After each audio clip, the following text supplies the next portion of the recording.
guys, it's Retaro Mary and welcome back to my channel.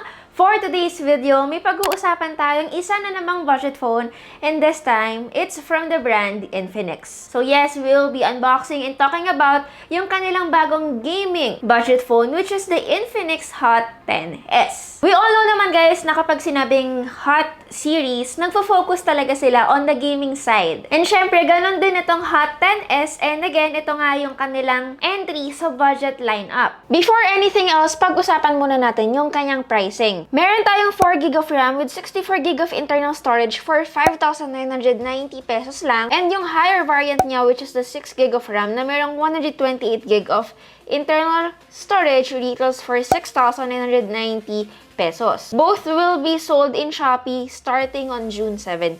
Ang main feature ng smartphone na to ay yung kanyang gaming processor, which is the MediaTek Helio G85. I've tried a few smartphones na may ganitong chipset na, and na-prove ko na rin naman guys na okay naman talaga siya for a smartphone with a very low price point. Pero how well will the chipset perform kung nasa loob siya ng Infinix Hot 10s? Syempre, iba-iba naman yan. Iba-iba ang gameplay, hindi porket pare-parehas tayo ng chipset, ay pare-paraso tayo ng experience. Iba-iba pa rin kung gaano kaganda ng optimization. Syempre, different smartphone brands, different performance. Anyway, without further ado, let us now proceed to the unboxing.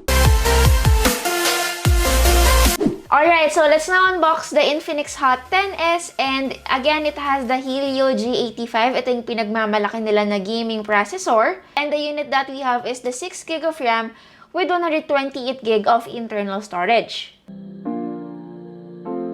Main highlights of this phone is meron siyang 48 megapixels triple camera, a 90Hz refresh rate, 6,000 mAh of battery capacity, and the Darlink Ultra Gaming Boost.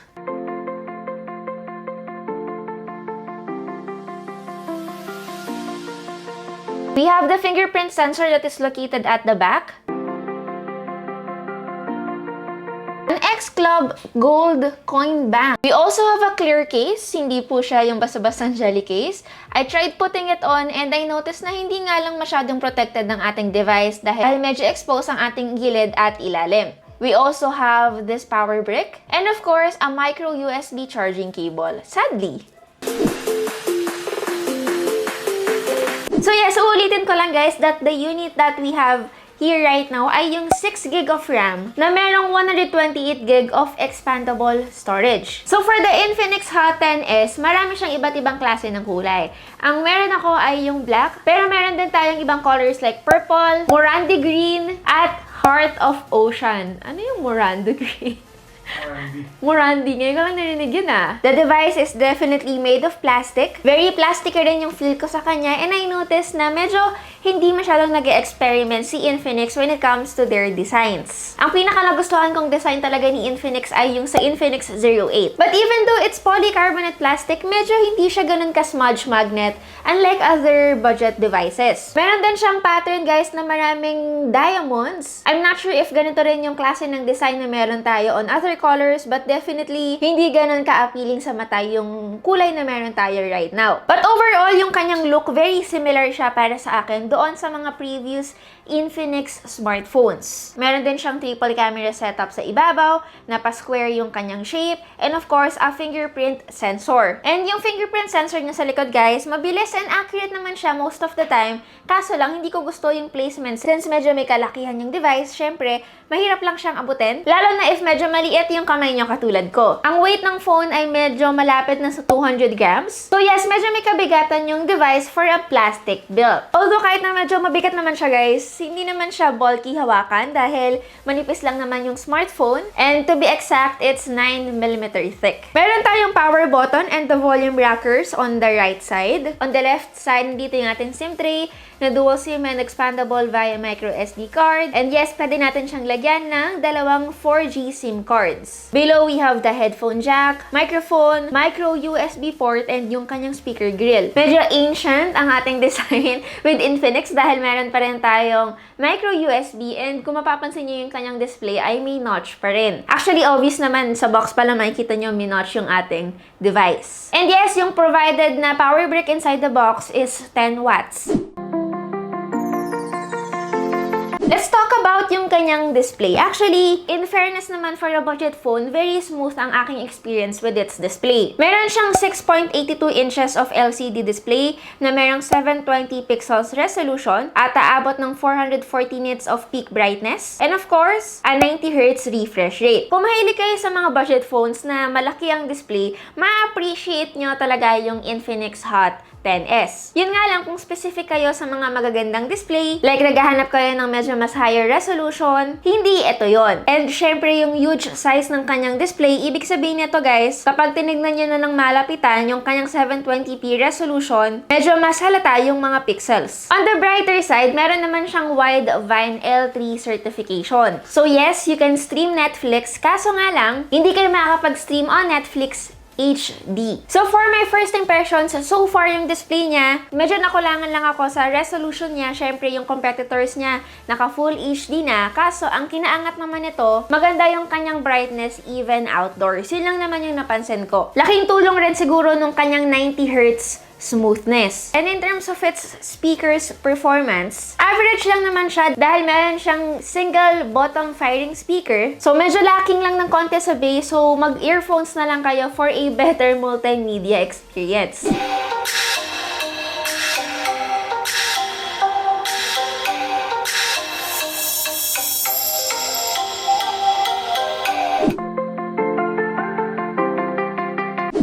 The gaming side, actually, since first impressions pa nga lang ito, hindi pa ganun kadami yung experience ko sa kanya. I won't go too in-depth with the gaming. Uulitin ko yung chipset na meron tayo inside is the MediaTek Helio G85. Mataas naman kahit papano ang kanyang naging Antutu benchmark result. And yes, so far, I noticed that the phone can definitely game. Laking tulong din talaga ng kanyang 90 Hz refresh rate. Hindi siya revolutionary speed, pero nakaya ng smartphone yung mga heavier apps na mag-load. Meron akong phone dito, guys, na nire-review rin right now. Budget phone to ng Samsung, which is the Samsung Galaxy M12. 90 Hz refresh rate din yung phone na yon. Halos nasa same price segment din sila. Actually, mas mahal nga yung phone na yon. It takes a few seconds actually bago makapag-load ng apps sa smartphone na yon, which is the M12 nga. So yes, I would say mas maayos at mas maganda ang naging experience ko in terms of multitasking and gaming so far on this device. Even pagdating sa pagsa-setup, guys, mas nabilisan akong i-setup itong device na to out of the box kaysa sa Samsung Galaxy M12. Siguro dahil nakatulong rin, guys, yung kanyang Darlink Ultimate Game Booster na kung saan na-improve niya yung hardware ng smartphone, lalo na yung kanyang graphic image stability and screen sensitivity. Now, on to its cameras. Meron siyang triple rear camera. Meron tayong 48 megapixels na sensor para sa main camera. Isang AI camera at isang 2 megapixel depth sensor. Actually, sa tatlong camera niya, isa lang yung useful sa kanya, which is the 48 megapixels. Medyo disappointing to hear na wala siyang dedicated ultra-wide camera. And para doon sa kanyang selfie camera, 8 megapixels naman ang meron tayo. Yung mga photos taken from the rear camera, especially yung ating 48 megapixels, okay naman at acceptable ang kanyang dynamic range. Although hindi lang ganun kaganda yung kanyang color science dahil masyadong dull yung mga iba nating photos. Kind of what you'd expect on a budget smartphone. Maganda yung mga photos, just make sure, guys, na enough yung ilaw natin para uploadable pa rin sa mga social media accounts. And guys, yung kanyang camera performance, it's pretty much the same doon sa kanyang mga competitors na nasa parehas ng price segment. So it's not that the Hot 10S falls behind majorly. Now, how about yung kanyang operating system? Actually, ang Infinix Hot 10S out of the box, naka-Android 11 na siya and yung kanyang skin ay still XOS 7.6. Mas malinis yung UI niya ngayon and hindi ganon kadami yung mga pre-installed applications sa kanya unlike before. And yung overall UI fluidity niya, maganda naman, guys. Probably nakatulong din talaga yung kanyang 90 Hz refresh rate. Okay din at very clickable yung kanyang gestures. And halos kompleto rin naman ng ating mga features na hinahanap sa isang budget device. Meron tayong dark theme, screenshot, 100 mode, ultra power, game mode, screencast, screen recording, and many more. Ngayon, kamusta yung kanyang battery? Actually, for the battery, malaki siya. It's 6,000 mAh, which is why the device is quite heavy. Medyo norm na rin to dahil kung mapapansin nyo yung mga smartphones natin from Infinix, they really focus more on its chipset and battery capacity. It delivered me a great battery life kahit na medyo saglit ko lang siyang nagamit. And guys, naka 90 Hz refresh rate ako all day, and halos 2 days of usage yung tinagal niya. Although on the charging speed, however, medyo hindi siya the best. Dahil una sa lahat, it's only micro USB and 10 watts lang yung kanyang capability. It took me around 3 hours to 3 hours and 30 minutes bago ko siya na fully charge. So yes, it's more of an overnight charging kind of device. And for a budget phone, actually nagulat ako na meron siyang built-in safe charge technology. Ito guys, it ensures that the power is automatically turned off once the device is fully charged to avoid overheating. Meron din siyang tinatawag na power marathon technology na nakaka-add ng 25% of power when the battery runs low. And in real life, that's a total of almost 3 hours of additional call time. So, for my initial verdict para sa ating unboxing and first impressions, ito lang yung masasabi ko. Totoo naman ang sinabi guys at prinomise ni Infinix na budget gaming smartphone niya siya. It did deliver me a nice and smooth gaming performance, and hindi lang yun, even multitasking, kayang-kaya naman sa device na to. So yes, I can easily recommend the device for those people who are looking for a device na hindi masyadong naglalag for gaming, fast, and again, long-lasting ang battery. But syempre, it's not a perfect device. Kung medyo specific kayo when it comes to its display and charging, medyo ibang usapan na yon. It's better sana kung USB Type-C siya and meron siyang dedicated ultra-wide camera. So yes, kung ikaw yung tipo ng tao who value performance over anything else, then you'd appreciate talaga the Infinix Hot 10s. Anyway, again, for the price and availability, I'll be putting all the details down in the description box and the link where you guys can buy the Infinix Hot 10s. So yeah, that's it for our unboxing and first impressions of the Infinix Hot 10s. Again, it's your Tagal Mary and see you on my next video. Bye!